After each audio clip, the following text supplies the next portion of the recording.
शोभित जी गुरुग्राम से।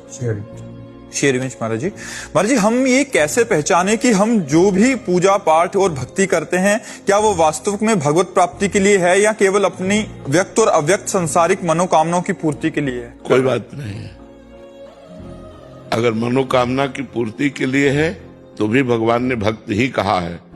अर्थार्थी अर्थ की प्राप्ति के लिए, आर्त संकट निवृत्ति के लिए, जिज्ञासु भगवान को जानने के लिए और ज्ञानी जो भगवान को जान चुका है। तो यदि हम किसी कामना की पूर्ति के लिए भी भक्ति करते हैं तो मंगलमयी भगवान से हमारी वृत्ति जुड़ी तो हमारा मंगल हो जाएगा, कामना की भी पूर्ति हो जाएगी और भगवान की भी प्राप्ति हो जाएगी।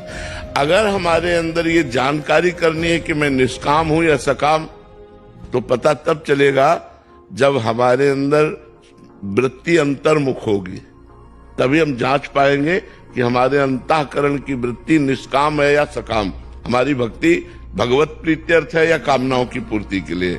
यदि हमारी कोई कामना है और हम उसे पकड़ पाए, हमारी ये कामना है और उसकी पूर्ति नहीं हो रही और हमें जलन हो रही, तो हम अपनी साधना कामना की पूर्ति के लिए कर रहे हैं। और जब उस कामना की पूर्ति नहीं हुई तो मुझे खुशी होनी चाहिए। बड़े कृपालु भगवान, हमारी कामना की पूर्ति नहीं की, आप अपनी इच्छा की पूर्ति की, इसलिए मैं निष्काम धर्म के मार्ग में चलने लायक बन रहा हूँ। बड़ी कृपा है प्रभु, मेरी कभी कामना पूर्ण मत करना, आपकी जो इच्छा हो वही करना, तो आप निष्काम धर्म में चले जाएंगे। इसके लिए अंतर्मुखता चाहिए, अंतर के अंतःकरण की जांच चाहिए कि हमारे अंदर कौन सी कामना है और उसकी पूर्ति में भगवान से श्रद्धा बढ़ती है और उसकी अपूर्ति में श्रद्धा घटती है तो वो कामना से संबंधित है। और यदि कामना की अपूर्ति में, कामना की न पूर्ति में हमें खुशी होती है तो हम निष्काम भाव से चल रहे हैं।